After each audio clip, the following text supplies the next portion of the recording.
En ce moment, les gens spéculent que le Canada va introduire une taxe de sortie de 25 000 $. Cela a été annoncé en ligne par quelqu'un du nom de TD Liqueur. Maintenant, c'est là que ça devient intéressant parce que, oui, ce ne sont pas encore des informations factuelles, c'est quelque chose qu'ils pensent être discuté en coulisses. Cependant, je peux vous dire quelque chose. C'est bien pire que cette proposition de 25 000 $ pour quitter le pays. Il y a une taxe de sortie au Canada que vous devez payer si vous avez des actifs ou si vous avez de l'argent non imposé. Et cette taxe de sortie peut être bien plus élevée que seulement 25 000 $. Maintenant, oui, 25 000 $, c'est beaucoup d'argent. Personne ne veut payer ça, c'est quelque chose dont ils parlent certainement, je ne peux pas le garantir, mais ils en parlent certainement et essaient de trouver plus de moyens pour garder les gens dans leur pays, au Canada. Et c'est certainement quelque chose qui fera que moins de gens partiront, car ils sont maintenant incités à rester puisqu'ils n'ont pas à payer 25 000 $. Encore une fois, ce n'est pas une taxe réelle, ce n'est pas une véritable redevance, mais c'est quelque chose qui est sur la table.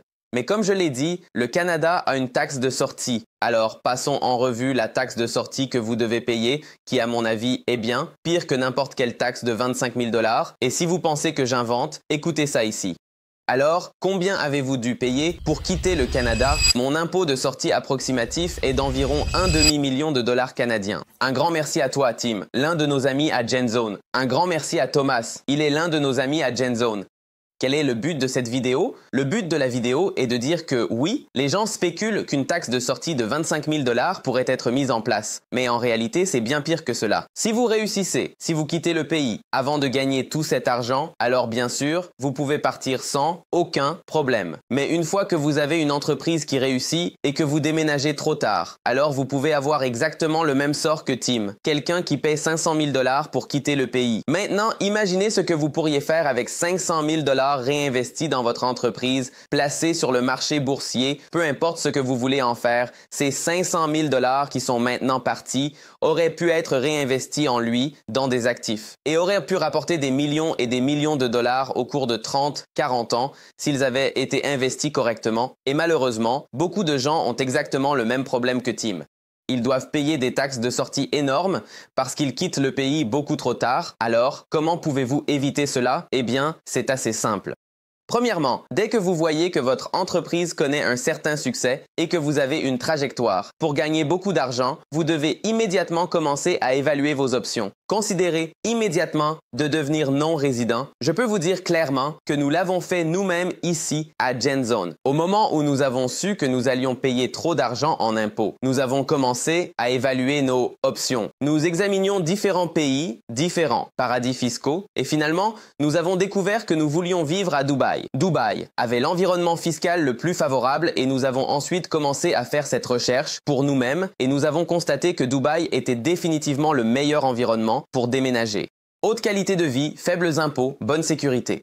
Et grandes opportunités, surtout pour les affaires. La seule autre ville que je peux dire comparable à Dubaï en termes d'opportunités. Maintenant, quand je parle d'opportunités, je veux dire la possibilité de réseauter avec des personnes à succès. Vous savez, lancer une entreprise et avoir de bonnes chances que cette entreprise soit réussie. Le seul autre endroit auquel je peux penser, qui est un peu à la hauteur, est Miami et la Californie. Tout l'État est fantastique. Et pour être un peu plus précis, probablement Los Angeles. Et la meilleure partie de déménager à Dubaï est qu'il n'y a essentiellement aucun risque associé à cela. Si vous déménagez à Dubaï tout de suite, vous récupérez de l'argent et économisez encore plus en impôts. Donc, disons que vous gagnez 100 000 $ par an.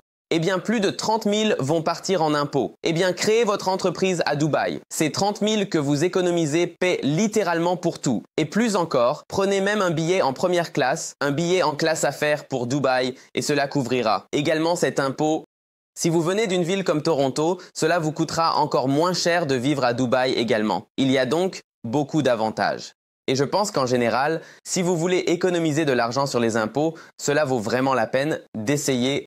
La plupart des gens viennent à Dubaï pour la première fois lorsqu'ils créent leurs entreprises. Pour nos clients, du moins, ils n'ont même jamais été à Dubaï auparavant. Même pour moi, en parlant de moi-même, la première fois que je suis vraiment allé à Dubaï, c'était lorsque nous avons créé notre entreprise ici à Dubaï. Donc, si vous voulez un guide étape par étape sur la façon de créer votre entreprise à Dubaï, regardez cette vidéo ici. Et si vous souhaitez réserver un appel avec nous et commencer à utiliser nos services, vous pouvez utiliser le lien ci-dessous pour réserver un appel